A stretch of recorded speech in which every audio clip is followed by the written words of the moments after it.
बाळताना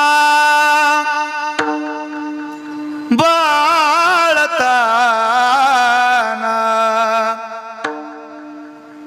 बाळताना ठेवून आले घरी पेरणी तेवावारी ओ तशी ती पण चालते घरी पाळणं आलते तशी ती पण चालते घरी पाळणं आलते पाजीला सकाळी पहिलाच पाना पाळण्यात गेला झोपी माझा ताना मायेचा जिवाळा वादात धारा ओ मायेचा जिवाळा ओ पण मन मारते पाळणं आलते त्याची ती पण चालते घरी पाळणं आलते राब राबुली राब राबुली राबुली पिकवित धान्य या पोटात अन्न पोटी खाबू घालते त्याची ती पण चालते त्याची ती पण चालते घरी पाळणं आलते धन्या संगतीची कडी निसाकर जोडल्याची ती भाकर धन्या संगतीने कडी निसाकर जोंधळ्याची ती भाकर मिठा सवे ताकते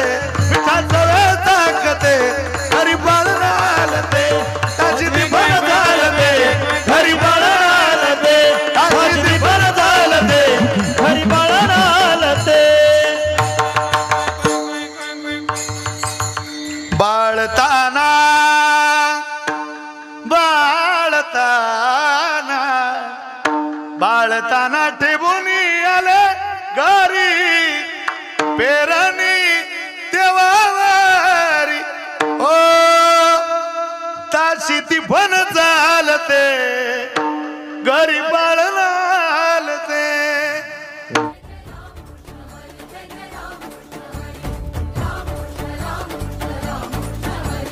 मनोनीला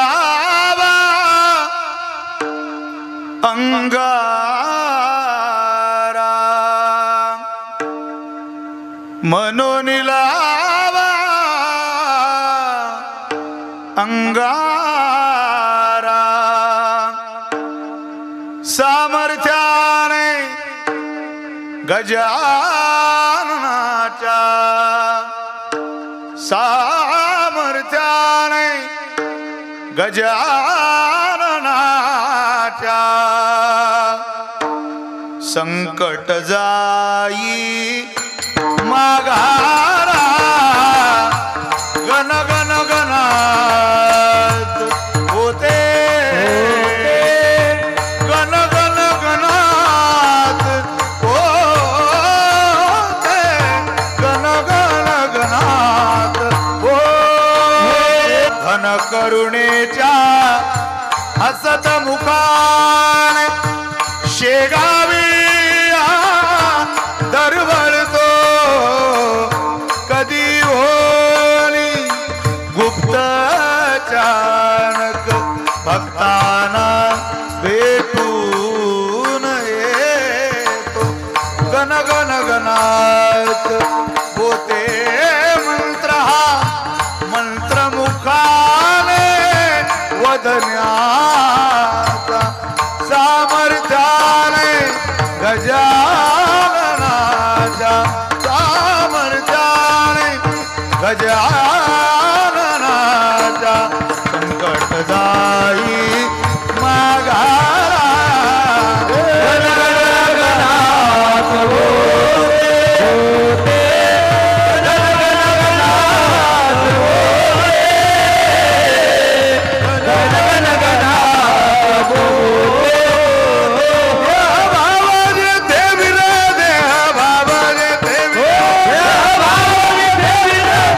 बाबा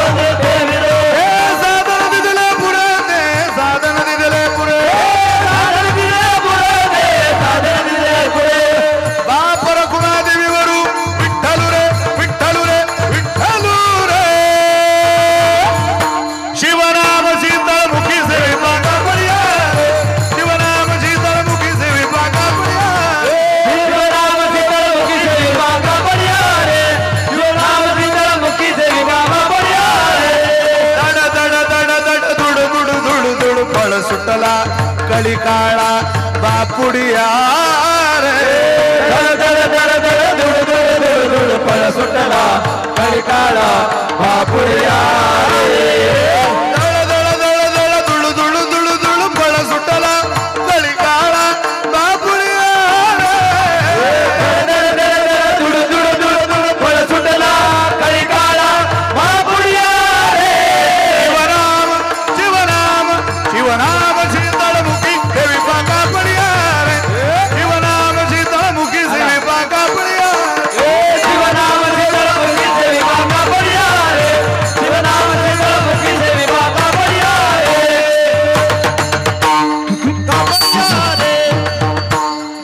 मस्तक हे पायावरी या वारकरी संतांच्या प्रतिवर्षी पंढरपुरा इति महाद्वारा हरी भेटी विठ्ठल विठ्ठल विठ्ठल क्षणभरी आम्ही सोशिले वाईट साधिले अवीट निज सुख सांडी मांडी मागे केल्या बरोबरी अधिकची परी दुःखाची या संप्राप्त कीर्तन रूपी सेवेकरिता निवडलेला अभंग संत श्रेष्ठ जगद्गुरु श्री तुकोबाराय ज्या श्री महाराजांच्या अभंगवाणीला सूर्याची प्रखरता चंद्राची शीतलता अग्नीची दिव्यता वेद मंत्राची पवित्रता गंगेची सुचिता आईची वात्सल्यता अशी उपमा दिलेली आहे असे देवमान्य संत संतमान्य संत जगतमान्य संत संत सम्राट विश्ववंद्य जगद्गुरु श्रीमंत श्री तुकाराम महाराजांचा 3 चरणाचा वीरानी भाव प्रसंगातला अभंग सेवेकरिता निवडला आहे विठ्ठल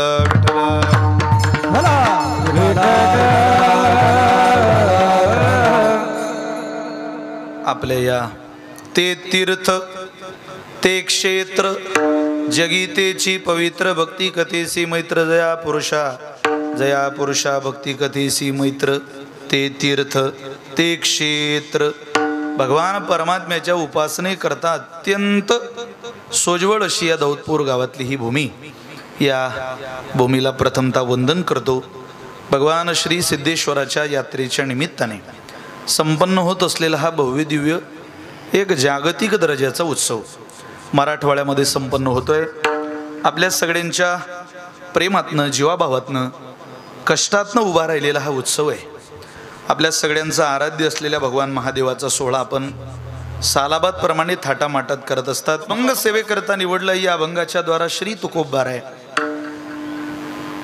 वीरानी भावप्रसंगाचं वर्णन करतात नित्य पारायण करणाऱ्याच्या वाचकाच्या साधकाच्या लक्षात येईल की तुकोबारांच्या अभंग संहितेमध्ये अनेक अभंगाचे प्रकार आहे काही अभंगाच्या जाती आहेत त्या अभंगाची जात कळाली का त्या अभंगाचं अर्थसंगती लागायला आपल्याला फार चांगली मदत होत असते काय जाती आहेत काय प्रकरण आहेत ते तुकोबारांच्या गाथेमध्ये काही प्रसंग विरहिणी स्वरूपाचे काही अभंग विहरणी स्वरूपाचे आणि काही अभंग विराणी स्वरूपाचे विहरणी विरहिणी आणि विराणी शब्द जवळजवळ तिन्ही सारखे पण तिघींचाही अर्थ मात्र वेगळा आहे विहरणी एका मिनिटात सांगतो ऐका नित्य हरीची या समागमी बाई नाही देखिले ते सुख भोगू पाई हिला विहरणी म्हणतात जिला भगवंताचा संग झाला आणि त्या संघामध्ये आनंदाने ती नाचायला गायला लागली ही विहरणी आहे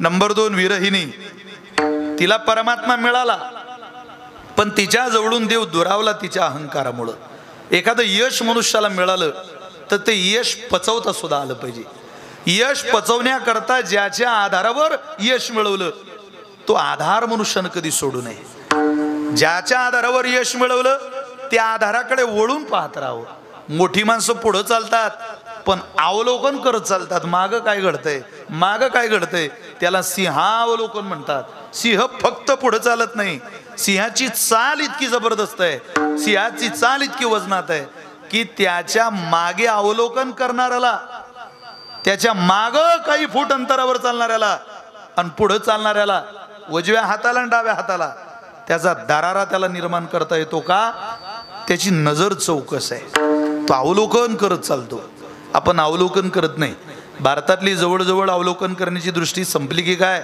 असं म्हणायचं धाडस होईना म्हणावं लागतंय अडचणीच आहे दुर्दैव या देशाचं स्वामी विवेकानंदानंतर आपण एक सुद्धा विद्वान जगाला देऊ शकलो नाही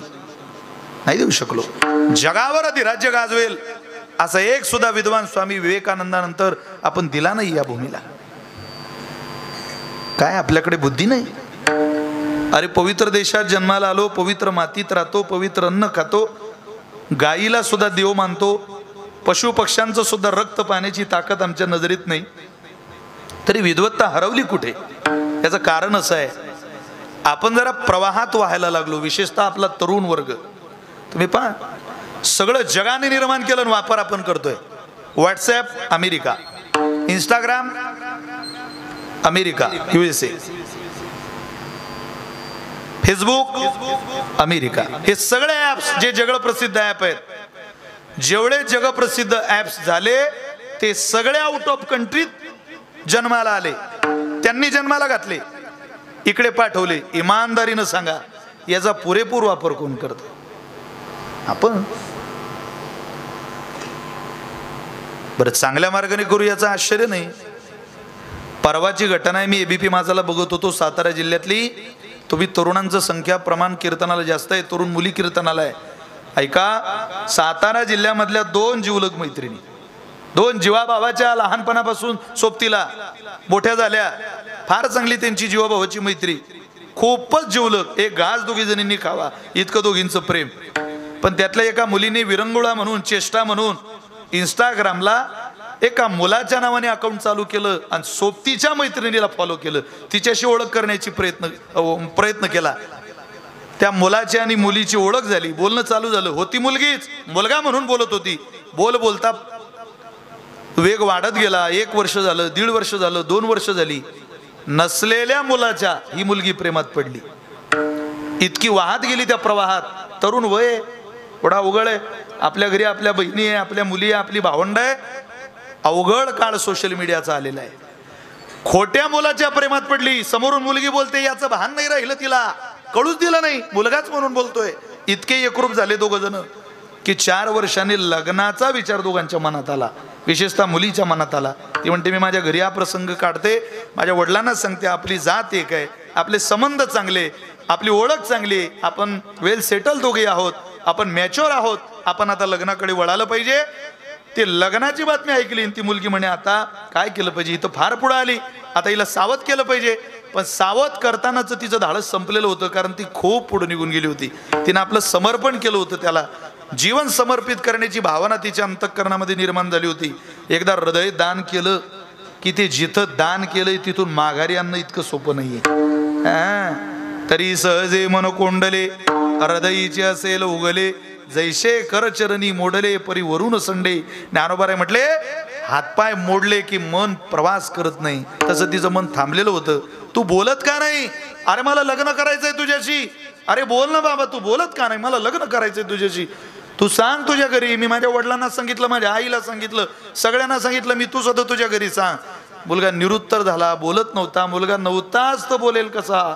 शेवटी 1 दिवस स्तब्ध राहिलेल्या पोरानं दुसऱ्या दिवशी तिच्या इंस्टाग्रामला मेसेज पाठवला, मी त्या मुलाचा वडील बोलतोय, रात्री दुर्दैवानं माझ्या पोराचा अपघात झाला आणि माझा मुलगा मेला.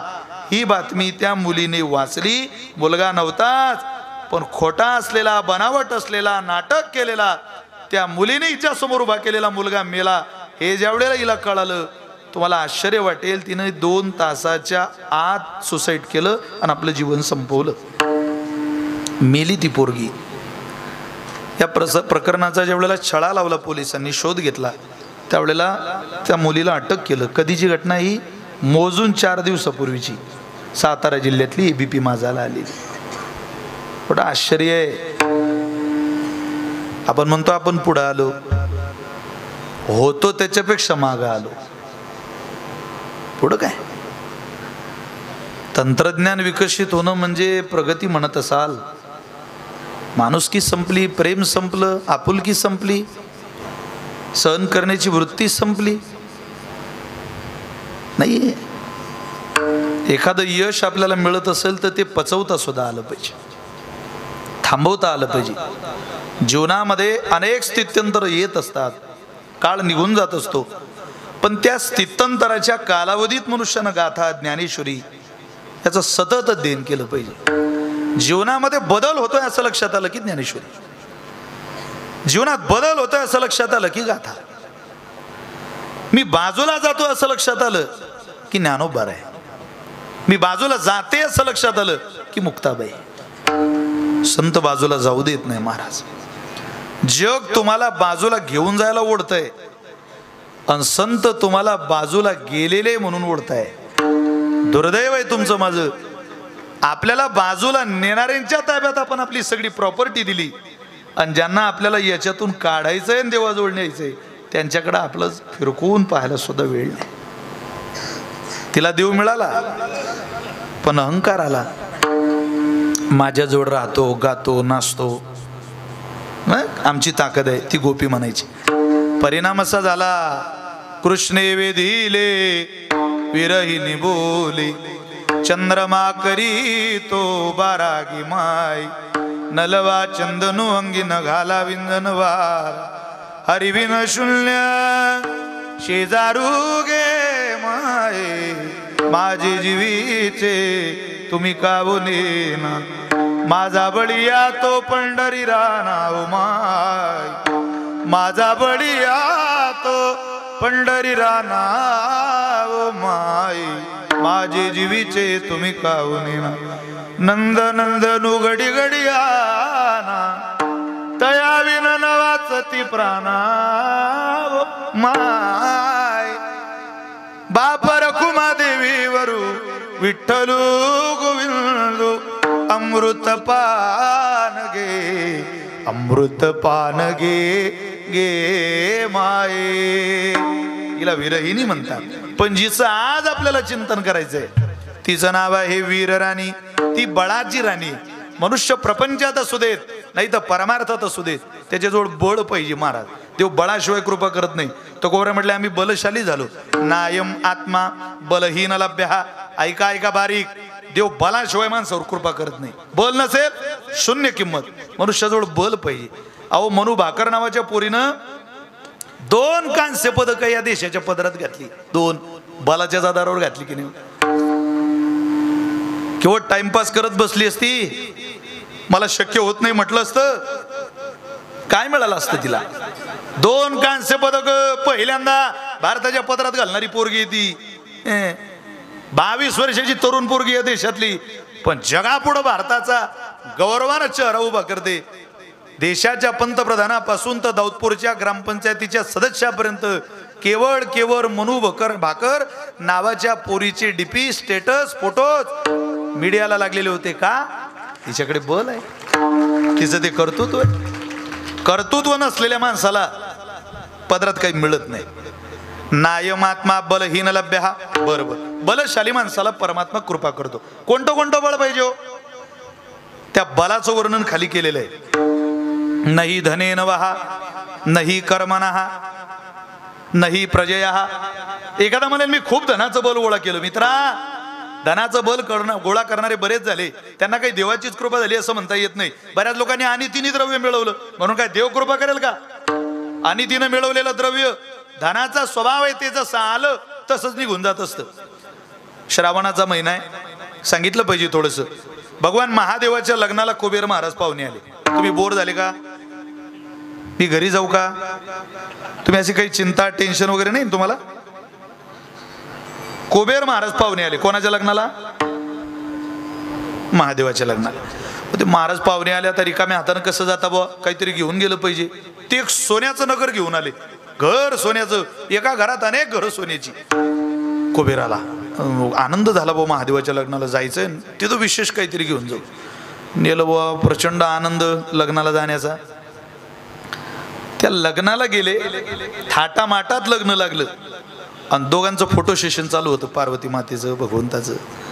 ते म्हटलं या इकडे, आम्हाला तुमच्यासोबत एक फोटो काढायचा आहे. बरं बरं बरं.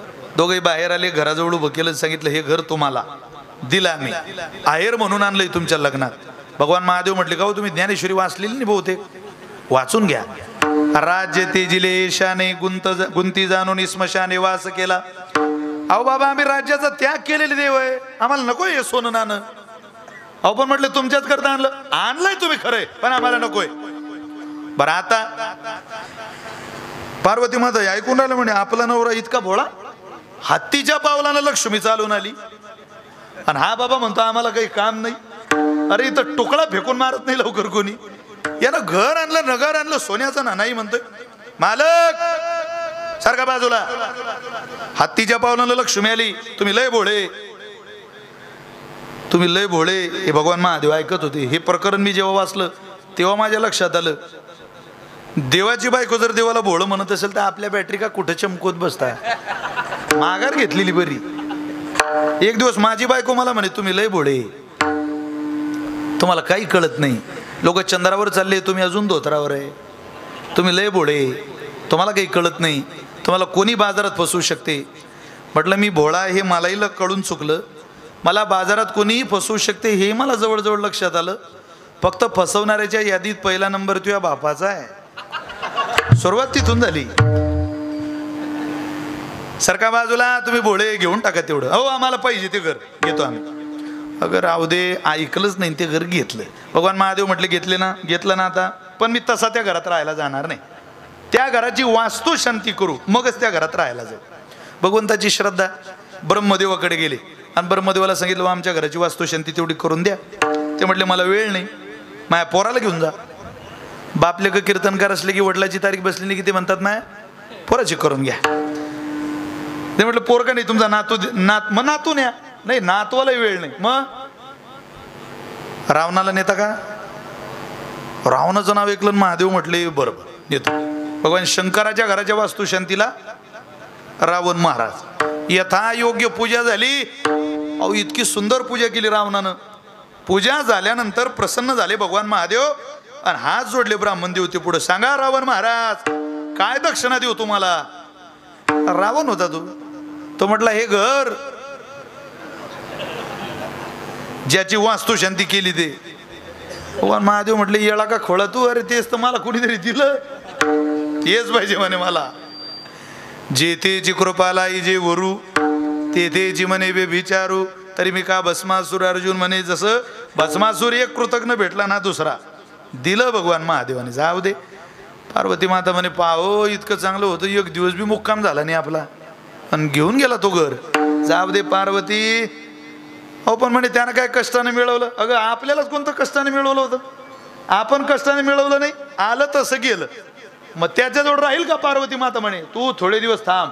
त्याच भगवान महादेवाला मारुतीरायाच्या रूपात यावं लागलं आणि शेपटीनं लंका पेटून दिली. जेव्हा शेपटीनं लंका जळत होती तेव्हा पार्वती माता हसत होत्या, देवा हे विश्व तुम्हीच चालवावं. खरंच सत्य आहे. लंका जळत होती श्रीलंकेत आणि आनंदाचा धूर निघत होता देहूत दाऊदपूरकर. जाडी आली लंका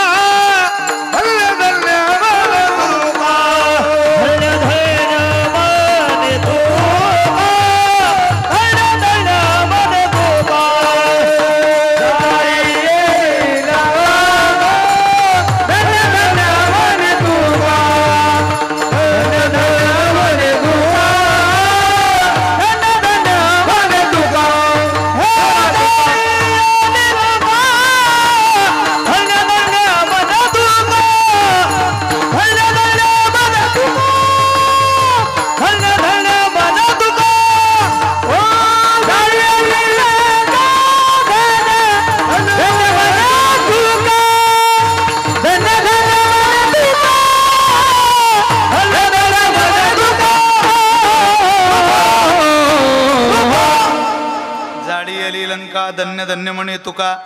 जळत होती लंका. धनाचा स्वभाव आहे ते पूर्णतेला नेत नाही. ऐका सूत्र. चला पुढं मी स्टेप बाय स्टेप तुम्हाला सांगतोय. लक्षपूर्वक ऐकलं कीर्तन कळेल. नाही धने नवहा नाही कर्मणहा. एखादा म्हणे मी नुसतं कर्माचं बळ गोळा करतो, मी वीराणी होईल महाराणी होईल. होत नाही बाबा. चित्तश शुद्ध आहे कर्म न तो वस्तू उपलब्ध आहे.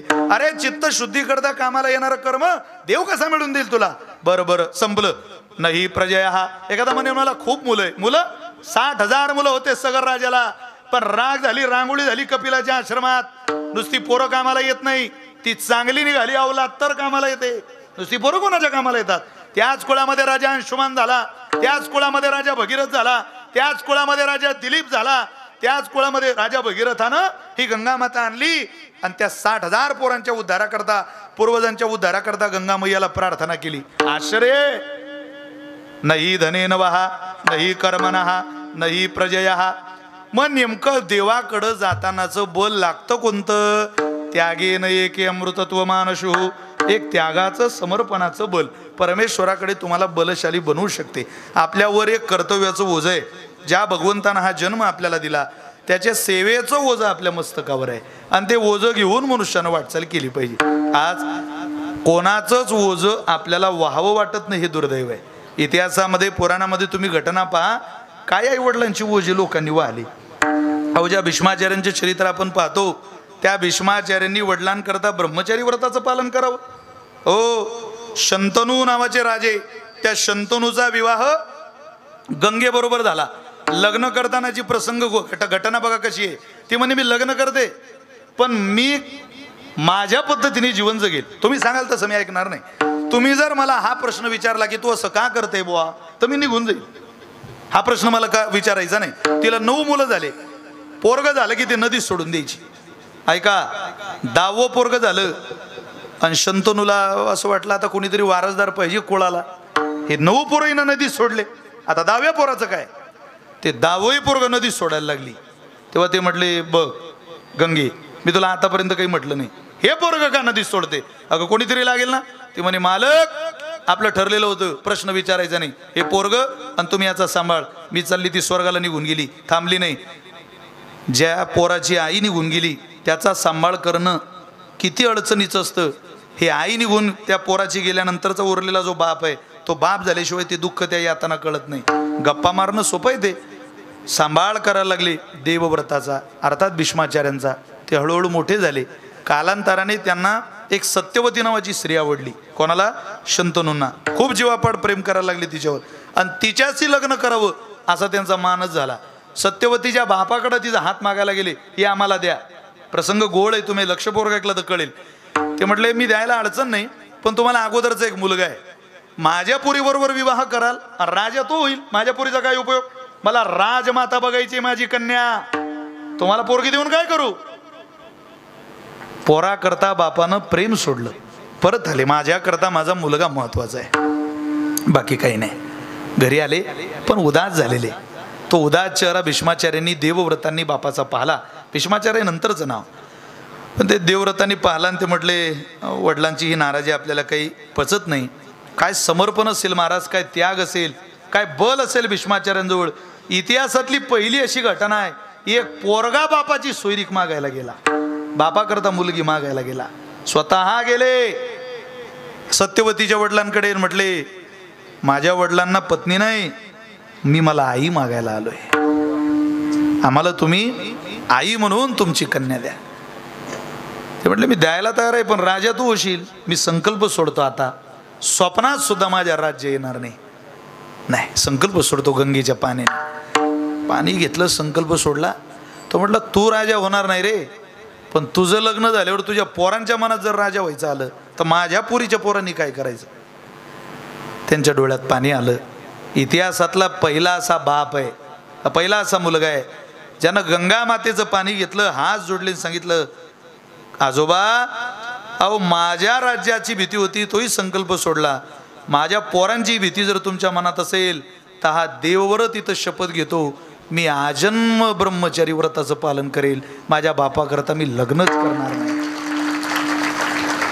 केलं नाही दाऊदपूरकर. बापाकरता ब्रह्मचारी राहिला. म्हणून जेव्हा जेव्हा पराकोटीचं ज्ञान पाहायची वेळ येते तेव्हा भीष्माचार्याचं नाव घ्यावं लागतं. इतकं बोल गोळा केलं. अरे खाली धरलं माणसाला खाटीहून मारायच्या वेळेला तर लेकराचं नाव आठवत नाही.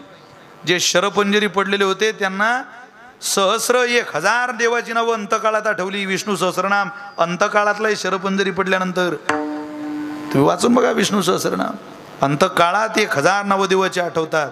याला बल म्हणतात. बलाचा संग्रह लोकांनी केला. छत्रपती शिवाजी महाराजांनी काय केलं? बलाचा संग्रह केला. अनेक प्रसंग आहेत. ज्या ज्या वेळेला छत्रपती शिवराय आईसोबत खेळ खेळायचे, मनुष्यानं आईसोबत खेळलं पाहिजे. पण त्या पोराला काय कळतं आईसोबत खेळायचं? आईनं लेकरासोबत पहिल्यांदा खेळलं पाहिजे. विठाला विठाला ते काही ग्रामीण भागातली खेळायचीच मुलासोबत. आता ते खेळ संपले. आता खेळच राहिलेली नाही तसे. आता पूर्वीचे खेळच कुठे? आता डाबडुबली आहे तुमच्या भागात. आमच्या भागात डाबडुबली नावाचा खेळ होता. म्हणजे झाडावर चढायचं.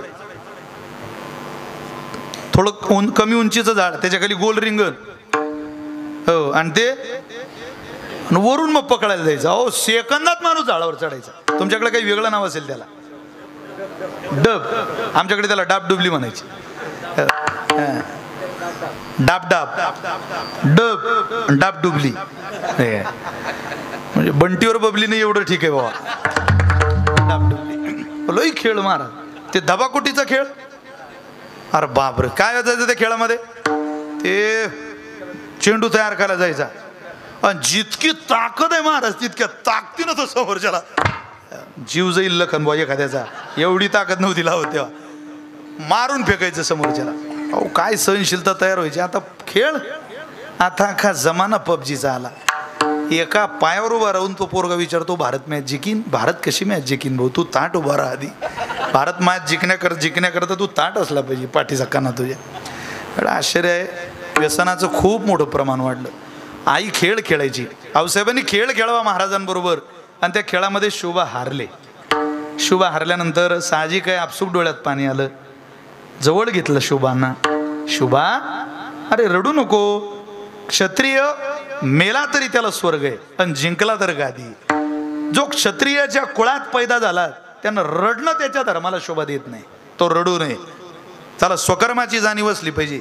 रडू नको बाळा, अरे तू सिंहाचं पिलो आहे, मर्दाचा बच्चा, असा रडू नको. आम्ही हारलो, हारू दे ना, काय होतं त्याला. पराभव पचवता आला पाहिजे, हार पचवता आली पाहिजे. जसा विजय पचवणं कठीण आहे तसं हार पचवणं सुद्धा कठीण आहे. हार डोक्यात जाऊ नये, विजय डोक्यात जाऊ नये, स्थिर राहावं काही काळ, सगळं नीट होत असतं. पण आई तू तर खेळायच्या आधी मला म्हटली होती की जो हारला त्याला जिंकलेलाच ऐकावं लागेल.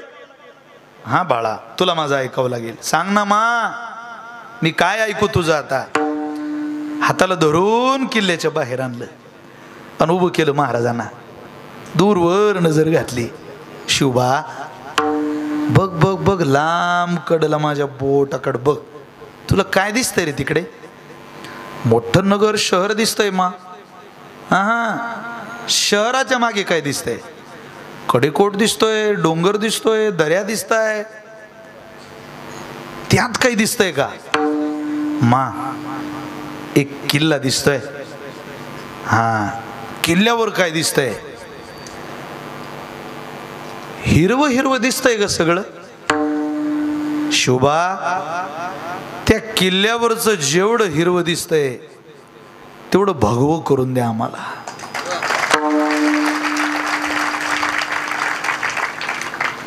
आमची अपेक्षा आहे तुमच्याकडून. तेवढंच वाक्य ऐकलं, मस्तक टेकवलं माईच्या चरणावर, उभा आयुष्य भगवं करण्यात घालवलं. विठ्ठल विठ्ठल.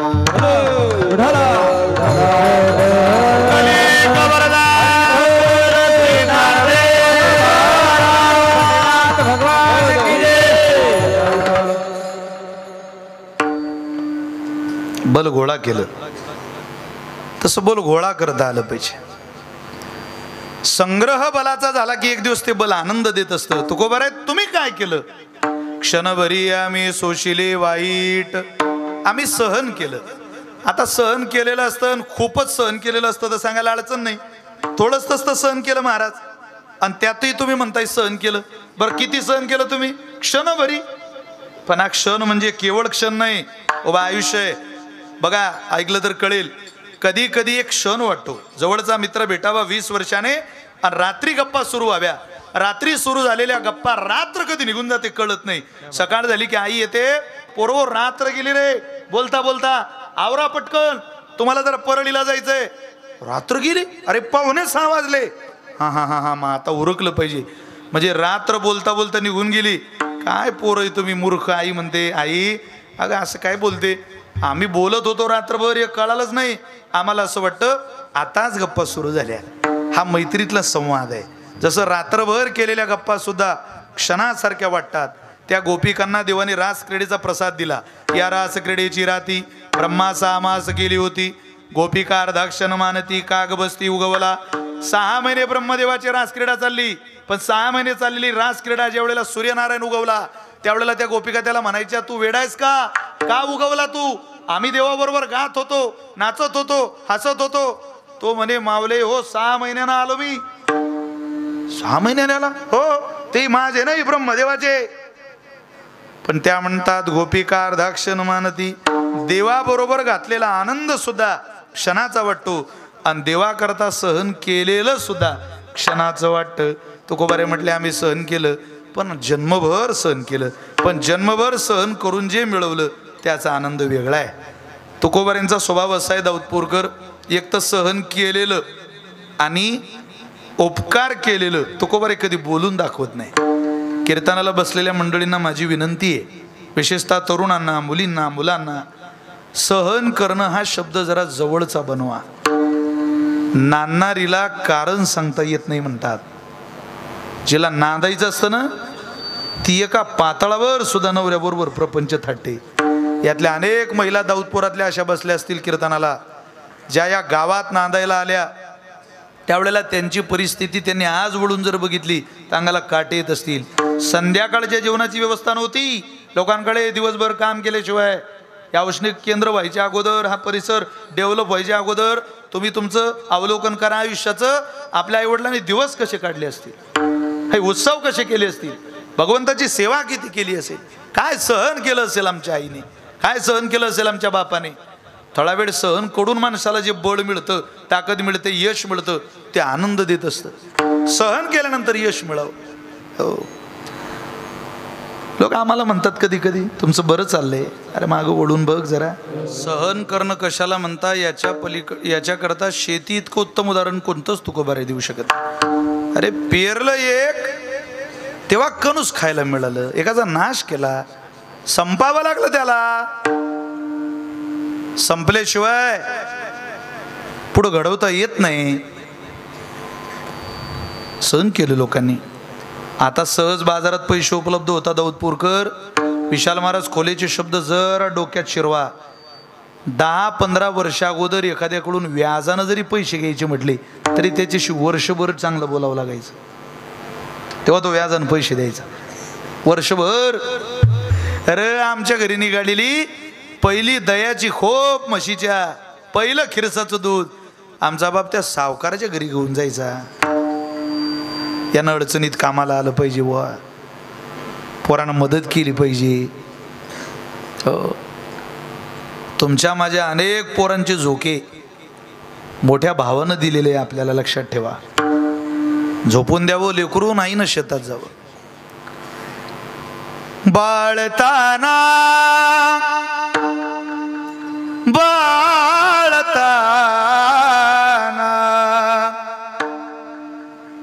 बाळताना ठेवून आले घरी, पेरणी तेव्हावारी. हो तशी ती पण चालते, घरी पाळणं आलते, तशी ती पण चालते, घरी पाळणं आलते, तशी ती पण चालते, घरी पाळणं आलते. त्या पाळण्याची दोरी हलायची.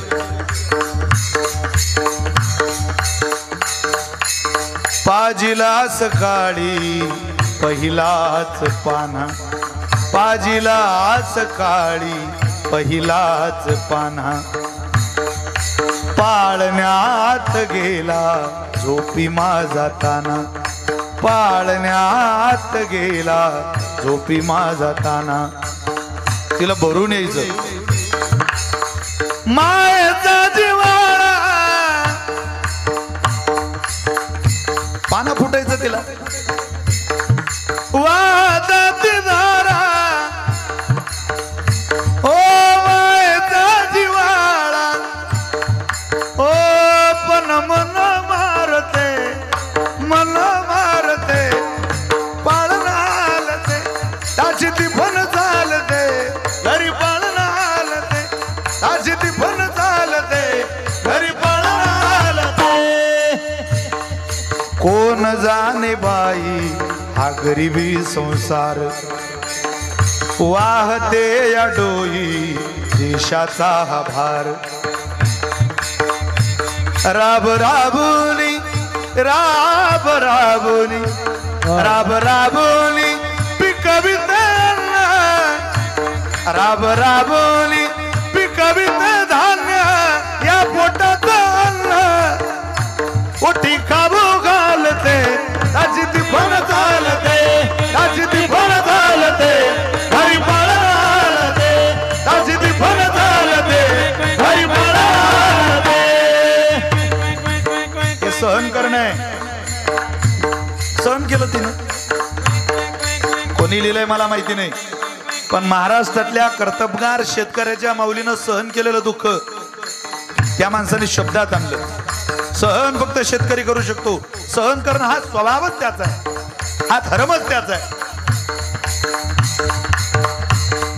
धनी रोज येते पहाटेच्या पारी अरे घेऊनी शिदोरी मी जाते भर दुपारी धनी रोज येते पहाटेच्या पारी घेऊनी शिदोरी मी जाते भर दुपारी धन्या संगतीनं धन्या संगतीनं धन्या संगतीची कडी निसाकर जोडल्याची ती भाकर धन्या संगतीने कडी निसाकर जोंधळ्याची ती भाकर मिठा सवे ताकते मिठा सवे ताकते हरी बाळालते ताजी ती भर झालते हरी बाळालते ताजी ती भर झालते हरी बाळालते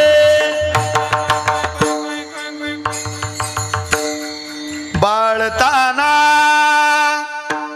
बाळताना बाळताना ठेवूनी आले घरी पेरणी तेवारी ओ ताशी ती पण चालते घरी बाळालते कोण करू शकते हा सहन करणं शेतकऱ्याच्या आईचा स्वभाव आहे आमच्या आईने केलंय आम्ही पैदाच दुःखात झालो आमचा जन्मच त्या पाळण्यातला आहे जिथं मायनं झोपावं शेताला जावं जी काम शेतात करते चित्त तिचं झोक्याजवळ असतं कोण सहन करू शकतं सहन करणं हा स्वभाव बनवा सोसणं हा स्वभाव ज्यांनी बनवला त्याला सुख मिळतं ज्या बाईनं 4-5 वर्ष माहेरातून आल्यानंतर सासरचे 4-5 वर्ष दुःखाचे काढले तिला विचारा सुख मिळालं की नाही सासूने प्रेम दिलं की नाही अरे 15 दिवस दारात कुत्रं बांधलं तर प्रेम केलं जातं सहन करणारीला प्रेम मिळणार नाही घरात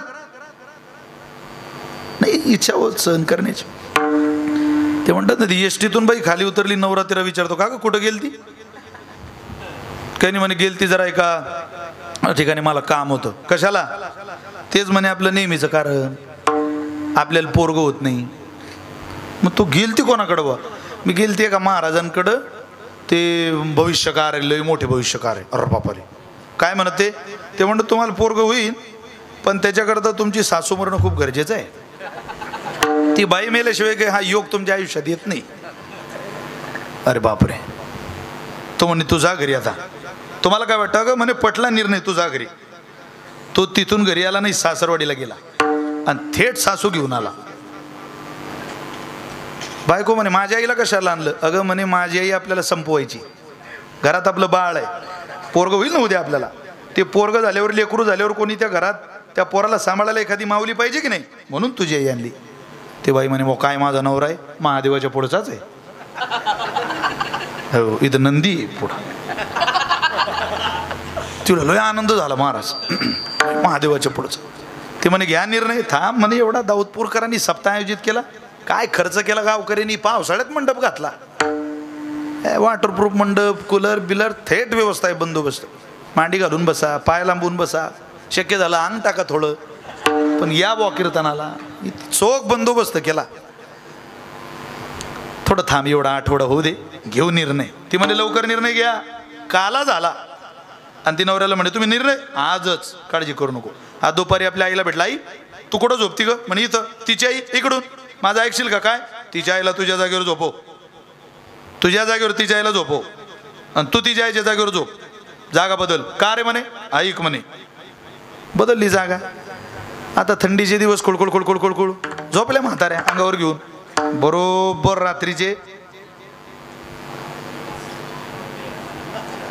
12 म्हणजे तुमचाही टाईम हाच आहे असे कार्यक्रम करण्याचा आमच्याही भागात हाच टाईम आहे जवळजवळ हाच टायमाचा वापर सगळी माणसं करतात 12 वाजले आणि 3 नवऱ्याला उठवलं उठा चला घ्या निर्णय मोठा दगड घेतलाय ना हातात तो म्हणतो एकदा उघडून पाय तुझी की माझी ती म्हणे घाला तुमच्याच म्हातारीची जागा आहे ती घाला त्यानं दगड घेतला टाकला बुवा आवाज सुद्धा आला नाही हो तशीच म्हातारी पोत्यात घातली दाऊदपूर नदी आहे का तुमच्या गावात नाही माणूस वाहून जाईल एवढं पाणी पाहिजे बरं का थोडंच आहे का दूर चाला ना आपल्याला काय धंदा आहे आता गोदावरी निघाले बा पोतं घेऊन फेकलं पाण्यात पोत फेकली आता हिची कटकटच गेली ती बाई एकदम खुश ती इतकी खुश होती की मला इथून सांगता येऊन राहिलं नाही आता लईच खुश होती ती तर खुश हा बी खुश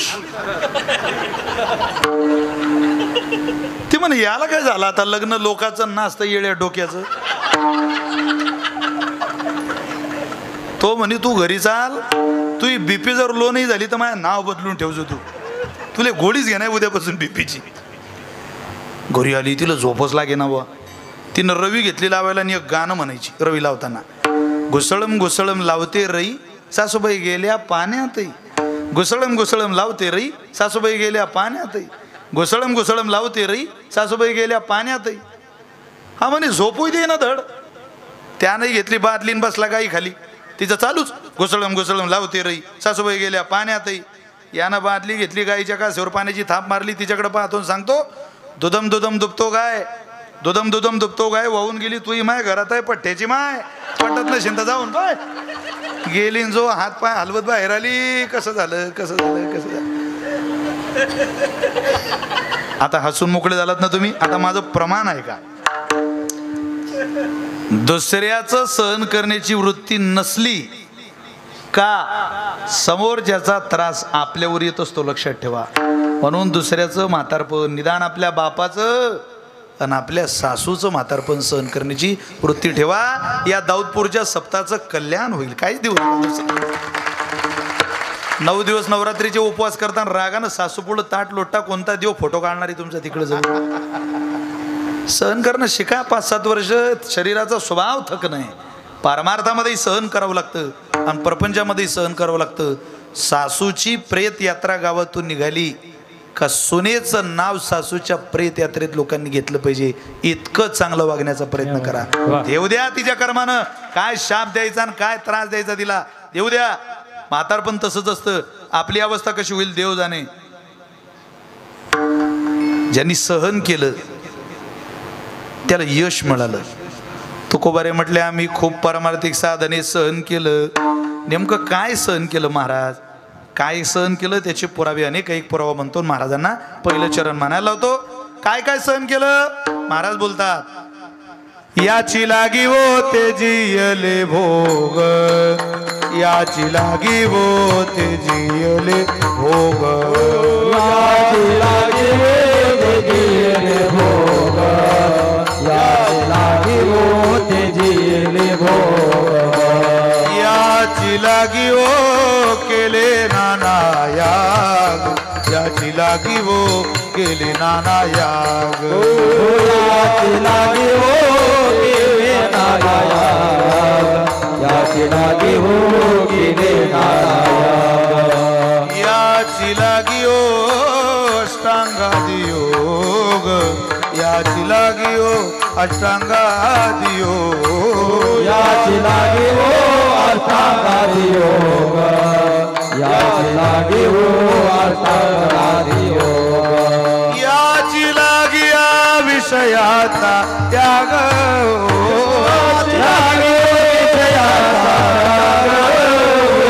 लागी या विषयाचा त्याग याची लागी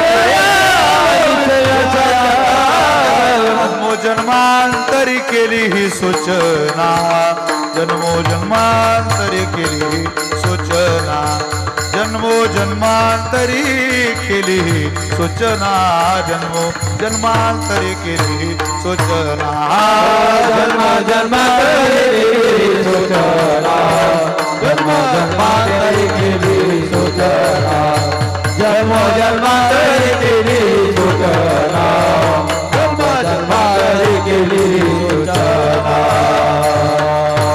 सूचना याची लागी हो तेजेली भोग याची लागी हो केले नाना याग याची लागी हो अष्टांगादी योग याची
क्षणभरी आम्ही सोशिले वाईट साधिले अवीट निज सुख आम्ही सहन केलं तो क्षण म्हणजे उभं आयुष्य होतं पण जे मिळालं ते अवीट आहे ज्याचा कधी वीट येत नाही सर्व संगे वीट आला तू एकला आवडशी अवीट असलेली गोडी आम्हाला त्या निजसुखाच्या निजसुख असलेल्या परमात्म्यानं दिली जेव्हा मनुष्याला काही गोडी चाखायची एक तर ती गोडी अवीट असावी आपण जे चाखतो त्याचा वीटच आलेला आहे एकदा माणसाला कळालं की हे अवीट आहे मग मनुष्य तिथून पुढे जात नाही वक्ते बाबा जुना दृष्टांत सांगायचे बाबांच्या मुखातून अनेकदा जुने दृष्टांत बाहेर यायचे बाबा बोलायचे एकदा पाहिले ना मनुष्यानं की हे घाण आहे घाण मनुष्याला स्वीकारता येत नाही ते म्हटले 7-8 दिवस झाले माहेरात पोरगी आली आणि 8व्या दिवशी लेक आईला म्हणते आई आज मला जायचंय बरं का कोण येतंय घ्यायला तुला मला माझे मिस्टर घ्यायला येणार आहे अरे बापरे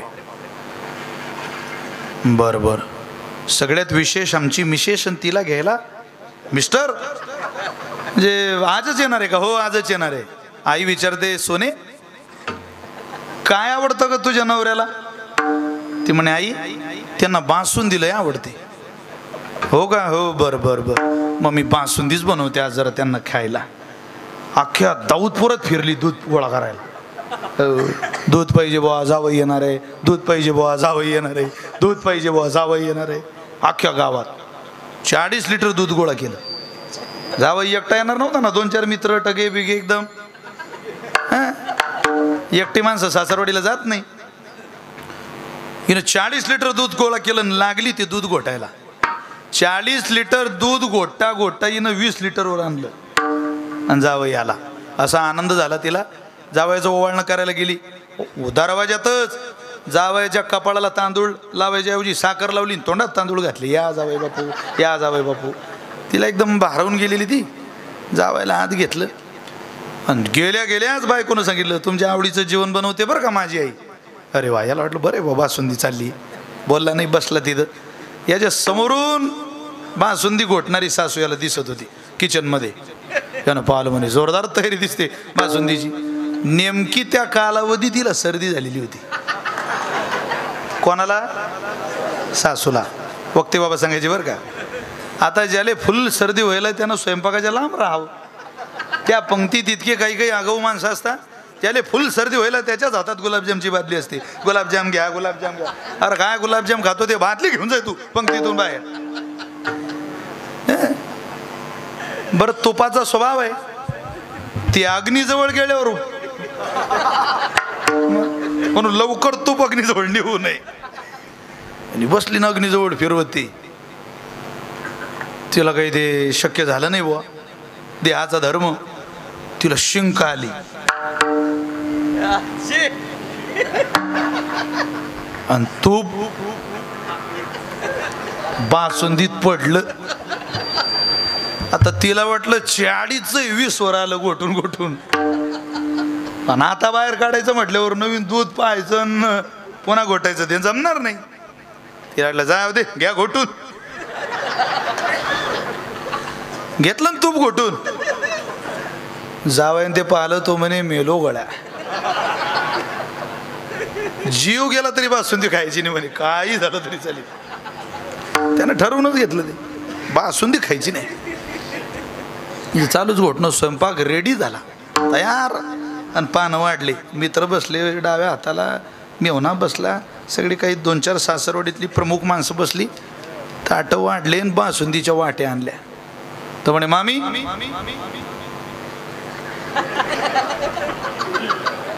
बाकीचं संपवतो मी, बासुंदी मला नकोय. नकोय? तुमच्याच तर करता बनवली. हा नाही, मला नको. हो असं काय करता जावई बा, एक वाटी तरी घ्या ना, असं काय एवढं बनवलं तुमच्याकडे राव. नाही नाही, मला माझी इच्छाच नाही आज. मित्र म्हटलं कडे तुला तर लय आवडते. तर म्हटलं तुम्ही खा, मला नको आज. जेवण सुरू झालं. सासरवाडीतल्या लोकांचं मनच नाही बा, जावायला बनवली, एक वाटी खात नाही. सासरा म्हणे बापू घ्या बुवा, पाहिजे तर 5-50 हजार रुपयाचं वडगण लावतो तुम्हाला, पण तुम्ही बासुंदी. नाही म्हणे बा, मला बासुंदी आज खायचीच नाही. 4-4 वाट्या ज्यांनी पिल्या ते म्हणत, एक नंबर जोरदार बासुंदी झाली, तू एखादी वाटी घेऊन पाय. तो म्हणे तुमच्याकडे पाहिलं की हे बाकीचं बी जात नाही, मला तुम्ही बासुंदी खा, पिऊन घ्या, तुम्हाला अजून घ्या 5-5 वाट्या. सगळेच विनंती करता, एखादी वाटी तरी घ्या, एखादी वाटी तरी घ्या. कोणीच घेत नाही. त्या सासरवाडीत एक चेष्टेचं नातं असतं. कोण? मिवणी. ती आली, दाजी. आता दाजी म्हणता की नाही तुमच्या भागात? काय म्हणता तुमच्या भागात? दाजी. भाऊजी, दाजी रुबाबदार शब्द आहे. भाऊजी, ओ दाजी. अरे बाबा, आता कोणी जिजू? काय जिजू? ती आली म्हणे, जिजू काय, तुम्हाला माझी शपथ आहे, एक वाटी घ्याच. तो म्हणे तुझ्या खानदानाची शपथ घातली तरी मी घेत नाही रे, माझी शपथ आहे. तुला माहित आहे का ते बासुंदी? ती म्हणे आज तू जिजू एकदम, जिजूची तळपायाची मस्तकात गेलेली, तो काय करे. सासू म्हणे बाई जनावर तू आहे, एकदा तूच जाऊन पाय ना. ऐकलं तर ऐकलं. पोरीला म्हणे, ती आली म्हणे, इतकी सगळी विनंती करताय तर घ्या ना एक वाटी.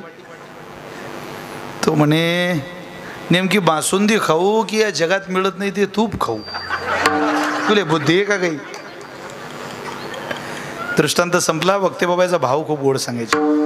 तो जावई म्हणजे संत रूपी जावई आहे. संत रूपी जावई ज्या वेळेला या सासरवाडीत फिरायला आला त्यावेळेला त्या जावयानं पाहिलं, अरे हे तर सगळं घाणीचं साम्राज्य आहे, हे दिसायलाच चांगलं आहे, पण याचा अंतरात्मा काही सुखाचा नाही रे बाबा, आनंदाचा नाही. आता हे स्वीकारायचंच नाही. काय लोकांना घेऊ द्या, आपण त्यात पडायचं नाही. तुका मन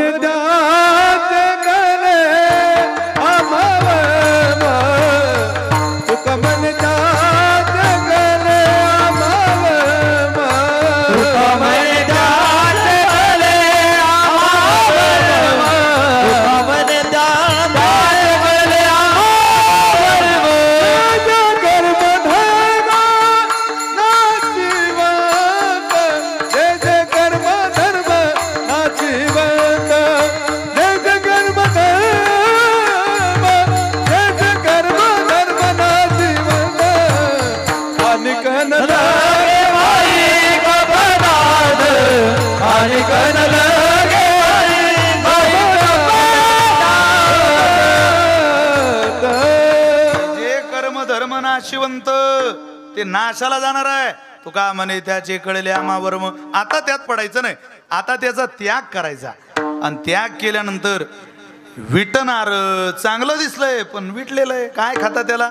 आम्ही ते सुख अनुभवलं ज्या सुखाचा कधी नाश होत नाही. साधिले अवीट निज सुख, ज्या सुखाचा कधी विटही येत नाही, ज्या सुखाला कोणी बाधाही पोचू शकत नाही, ज्या सुखामध्ये कोणी दुःख मिश्रित करू शकत नाही. अहो सुखाला जरी सुखी व्हायचं झालं तर पाहता श्रीमुख सुखावले सुख. डोळियांची भूक नवजे माझ्या जीवे गोळ 3 अक्षरांचा रस. अमृत जया सपिके पुढे विठोबा विसाविया विसाविया. पडो देई पाया पडो देई पाया. विठोबा विसाविया विसाविया. आपला विसावा जर देव असेल तर मायेनं निर्माण केलेली साधनं स्वीकारायची नाही. तुकोबारे म्हटले आम्ही ती स्वीकारलीच नाही. या अभंगाचा समन्वय दोन्ही चरण म्हटली तेव्हाच लागतात. तुकोबारे म्हटले आम्ही जे अगोदर मायेच्या आधाराचं स्वीकारलं त्यानं सुख तर मिळालं नाही, उलट अधिक पटीने दुःख वाढवून घेतलं. अभंगाचं दुसरं ओ सांडी मांडी मागे केल्या बरोबर. सांडी मांडी मागे केल्या बरोबरी. सांडी मांडी मागे केल्या बरोबरी. सांडी मांडी मागे केल्या बरोबरी.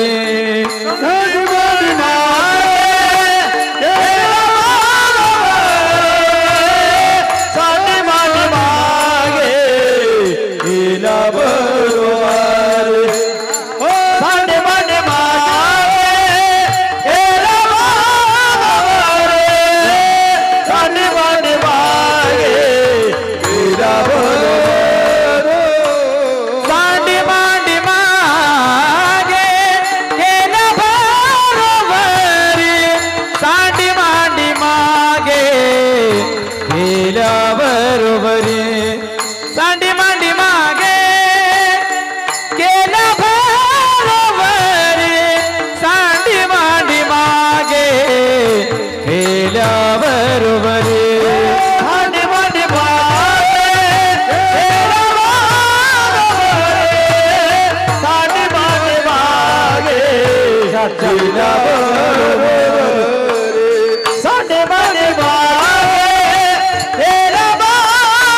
सांडी मांडी मागे केल्या बरोबरी. खूप भोगला आम्ही मायेच्या आधारानं, पण अधिकची परी दुःखाची केवळ दुःखच वाट्याला आलो, पण त्याच्यापर्यंत गेलो ते दुःख सुद्धा आता दुःख वाटलेलं नाही. कीर्तन संपलेलं आहे. एक छोटासा प्रसंग तुम्हाला सोसलेल्या प्रसंगातला सांगतो आणि कीर्तन सेवेला आवरतो. विठ्ठल विठ्ठल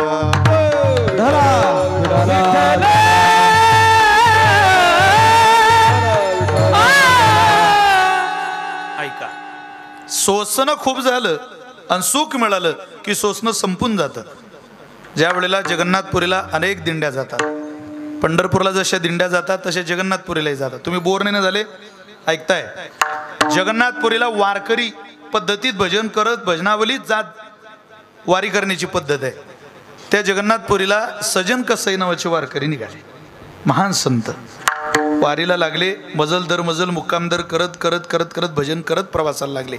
एका ठिकाणी दिंडीचा मुक्काम झाला. तिथली पद्धत अशी होती, वारकरी वाटून दिले जायचे. आता एवढं गाव आहे ना, 2-2, 4-4 वारकरी तुमच्या घरी वाटून द्यायचे. एक सद्ग्रस्त आला, सजन महाराजांना म्हटलं, महाराज आमच्या घरी तुम्ही आरामाला चला, एक रात्र विश्राम करा आणि उद्या सकाळी पुन्हा तुम्ही दिंडीमध्ये सहभागी व्हा. ते म्हटले हरकत नाही. सजन महाराज त्यांच्याकडे गेले, 2 घास जेवण केलं, रात्री आराम केला. पडल्या पडल्या त्यांना झोप लागली. एकदम मनुष्य थकलेला असला की झोप लागते. वारीमध्ये बिछाना पाहिजे गरज पडत नाही. भूक ना मागे शबाना, नींद ना मागे बिछाना. ओरिजिनल माणूस भुकेला असला की पदार्थ पाहत नाही, आणि ओरिजिनल माणूस झोपी आलेला असला की बिछाना पाहत नाही. जिच्या हातात दिवसभर रिमोट आहे ती बेर रात्री म्हणते मुझे नींद नाही, मुझे चैन नाही. ती सुखानं झोपत नाही. तिला सांगावं लागतं तू कांद्याला वेले 8 दिवस नीट झोपशील. झोपावं असं वाटत असेल शांत तर कष्ट पाहिजे शरीराला, बिना कष्टाची झोप लागत नाही. झालं असं, सजन महाराज झोपले, गाढ झोप लागली. मध्यरात्रीला त्या घराची मालकी नवरा झोपल्यानंतर सजन महाराजांकडे आली आणि सजन महाराजांना उठवते आणि म्हणते, महाराज तुम्ही घरात आले तेव्हापासूनच माझा डोळा तुमच्यावर होता, तुम्ही माझा स्वीकार करा. त्यांनी डोळे सोडून त्या बाईकडे बघितलं आणि ते म्हटले, बाई अगं तुझा नवरा घरात झोपलाय वेडे, आणि माझ्यासारख्या परपुरुषाकडून तू अशी अपेक्षा करते, कोण तुला स्त्री म्हणेल ग, कोण तुला बाई म्हणेल. अगं जा तुझ्या नवऱ्याला उठव. तिला वाटलं याला मला हात लावायला माझा नवरा अडचणीच आहे, म्हणजे माझा नवरा अडचणीच आहे तुम्हाला आहेत. ती घरात गेली, पलंगाखाली कोयता पडलेला होता. तो कोयता घेतला आणि सजन महाराजांना आवाज देऊन नवऱ्याचं मुडकं तोडून टाकलं, छाटूनच टाकलं महाराज. रक्ताचा पाट व्हायला लागला. थरथर कापत होते सजन महाराज. अरे राम राम राम राम राम राम. ती म्हणे, महाराज आता नवरा संपलेला आहे, काळजी करू नका, तुमच्यावर यातलं काही येणार नाही, माझा स्वीकार करा. अरे जी बाई शरीराची भोग भागवण्याकरता कपाळावरचं कुंकू पुसू शकते, तिच्यासारखी नालायक बाई या जगातली दुसरी कोणती नाही. काय मी तिला स्पर्श करायचा. आगला तुझ्या सौंदर्याला, तू हे वरूनच दिसायला बरं आहे, याच्या आत किती घाण आहे आम्ही अनुभवलेली. आगला बाहेर पडले. तिला वाटलं नवराही गेला नाही जातोय. एकच पर्याय शिल्लक होता. तिनं तिचे कपडे वगैरे फाडण्याचा प्रयत्न केला, आरडाओरड केली, गाव गोळा केलं. गोळा झालेली माणसं त्या एका माणसाला मारहाण करायला लागली. जग खरा खोट्याचा निवाळ करत नाही करत. आपण दुसऱ्याच्या आयुष्याचे न्यायाधीश बनतो आणि स्वतःच्या जीवनाचे वकील बनतो. ज्या दिवशी आपण स्वतःचा न्यायाधीशाच्या भूमिकेत दुसऱ्याकडे बघू, त्यावेळेला आपल्याला कळेल आपण कोण. दुसऱ्याच्या आयुष्याचे न्यायाधीश, आपले वकील, दुसऱ्याचा न्यायाधीश. याच्याबद्दल बोल, त्याच्याबद्दल बोल, संपवणं आवरणं मित्रा. खापराचं असतं तर फुटून गेलं असतं वेड्या. किती बोलतो, आवर त्याला जरा. नाहीच काही करता आलं तर निदान बोलणं तरी आवरण्याचा प्रयत्न कर, तुझ्यावर कृपा होईल आतून.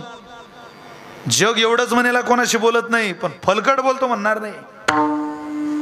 विनाकारणच्या चर्चेत घालवलेला वेळ मनुष्याच्या वाणीचं तप घालवत असतं. आम्हाला काय माणसं म्हणतात तुमचे मोबाईल बंद असतात, काय करता बोलू, काय तुमचं माझ्याशी बोलणं झाल्यावर तुमचा उद्धार होणार आहे का माझा होणार आहे. काय संबंध काय? जेवढं लांब तेवढं संपलं कीर्तन संपलं. आम्ही आमच्या प्रवासाला, तुम्ही तुमच्या उपासनेला. साधू चलता अच्छा आहे. काय तुमच्या गावात मुक्कामाला यायचं आम्हाला? खरं ऐकण्याची तयारी ठेवा 7 दिवस, आणि 7 दिवसातून वर्षभर बॅटरी चार्जिंग करून घ्या. माझ्या सोपान महाराजांच्या कथेतून, या 7 दिवसाच्या कीर्तनातून. हे काय आपल्या बापदादीची जहागीरदारी नाहीये, मक्तेदारी नाहीये, काही 300-350 वर्षाचं आयुष्य नाहीये. इथं तुम्हाला सकाळी अटॅक आला तर देवाला द्यायचं उत्तर तयार ठेवा. चांगले चांगले करोडपती लोक होऊन गेले, सत्ताधीश, काहीच कामात आलं नाही त्यांच्या. ही गोरमी थोड्या दिवसाची असते माणसाला, त्या गोरमीत सगळं संपून टाकतो तो. अति मस्ती बरी नाही, उन्मत्तपणा नको माणसाला. जीव पाहिजे आपला, प्रेम पाहिजे. प्रेमाचा जरा जैसा आहे तैसा राहे तरी का देव दुरी आहे, तुकोबा रे म्हटले. नाटक नाही करायचं आयुष्यात. कोण्या लोकांचा राग आला असेल तर नाटक करणाऱ्यांचा. माणसानं नाटक करू नये. जी बाई नवऱ्याला फसवण्याचं नाटक करते ती सुखी राहत नाही. जो मालक मालकिनीला नाटक करून प्रेम देण्याचा प्रयत्न करतो त्याला समाधानी राहता येत नाही. नाटकातला प्रपंच पूर्णतेला कसा जाईल? 50 वर्ष ज्या बाईच्या लग्नाला झाले त्या एखाद्या म्हातारीला जाऊन विचारा, प्रेम कशाला म्हणता? थकलेल्या पायानं ज्या वेळेला भाकरी शेतात जाते त्या माऊलीला विचारा, प्रेम कशाला म्हणता? 10 वाजले तरी मालक घरी येत नाही पंढरीच्या वारीवरून, तिला विचारा कासावीस झालेला जीव कसा होतो तिचा, मला मालक कसा आला नसेल अजून. नवऱ्याचं स्नान झाल्यानंतर तुकोबारींचा गाथा पुढे नेऊन ठेवणारीला विचारा उपासनेवरचं प्रेम काय असतं. अवघड आहे. चला, मारायला सुरुवात केली, राजाकडे नेलं. याने माझ्यावर बळजबरी केली, माझ्या नवऱ्याला मारलं. शिक्षा भोगावी लागेल सज्जन, द्याल ती शिक्षा भोगतो मालक. हात पुढं कर. हात पुढं केला आणि हातच तोडून टाकला. एक हात ज्या वेळेला तोडला गेला, ठरवलं प्रपंच करत होतो, त्रास झाला नाही, पारमार्थात आलो, वारीला आलो, आणि हात तोडला गेला. असू द्या, पण एवढी वारी पूर्ण करेन आणि समुद्रात जीव देऊन टाकील जगन्नाथपुरीला. अपमान सहन करायचा नाही. सहभागी झाले, त्या वारीमध्ये सहभागी झाल्यानंतर भजन करायचे, मध्ये चालायचे. पण ते भजन करणाऱ्यांनी मागं काढून दिलं. चला तुम्ही मागं चला, इथं थांबू नका, तुम्ही इथं नाही थांबायचं. हो म्हणे, करू द्या ना भजन. पाप केलं, हात तोडला, तसा हात तुटत नाही, चला माग.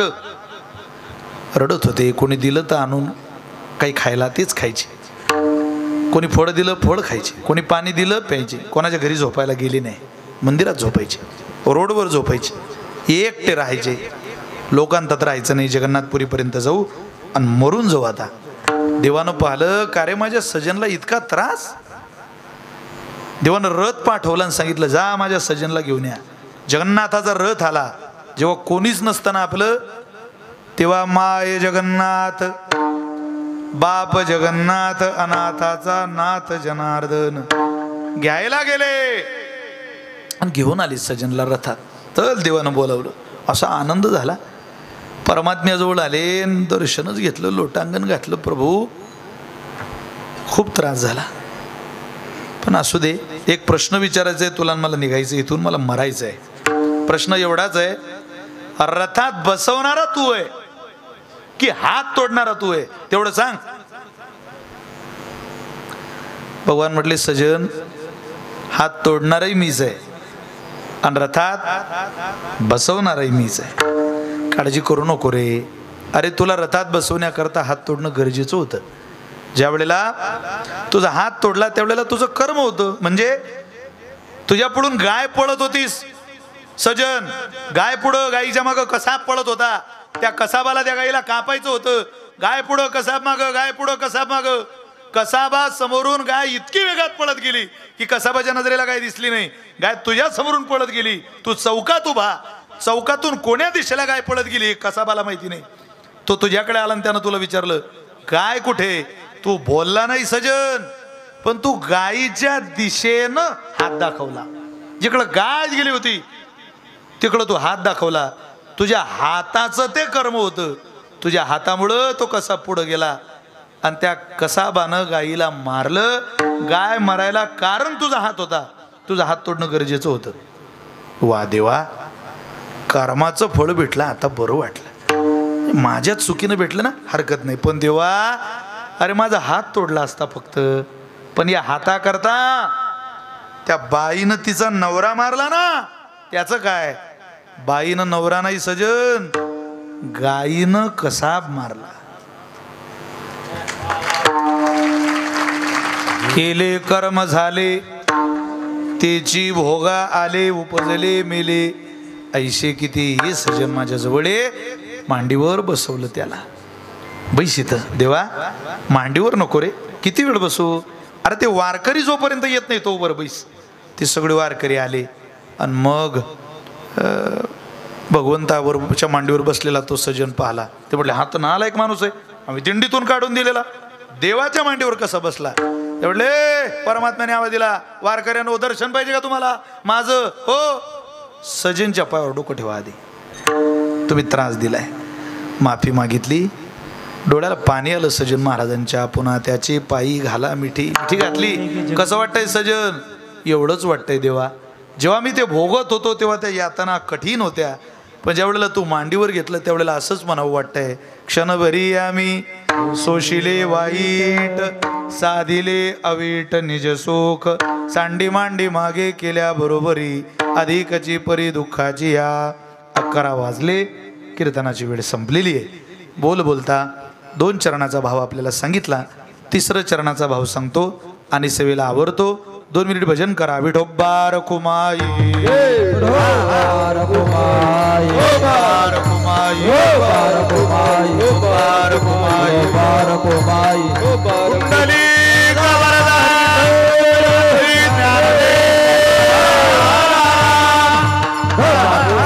बार कुमाई, पार्वती पते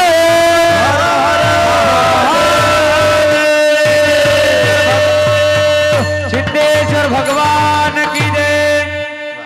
सांडी मांडी मागे केल्या बरोबरी, अधिकची परी दुःखाची या. जगद्गुरु तुकोबर असं म्हणतात, देवा आम्ही खूप सहन केलं, खूप सहन करून मायेच्या आधारानं दुःखही मिळवलं, परंतु आता तुझ्या जवळ आलो, परिणाम असा झाला, तुका मनेने जाणे नाही आता, राहिलो अनंताची पायी. आम्हाला येणंही राहिलं नाही आणि जाणंही राहिलं नाही. तुझ्या पायाजवळ आलो, सगळं सुख दुःख आमचं संपलं. देवा तू आमचा कृपाळ, देवा तू आमचा कृपाळ, भक्तजन प्रतिपाळ.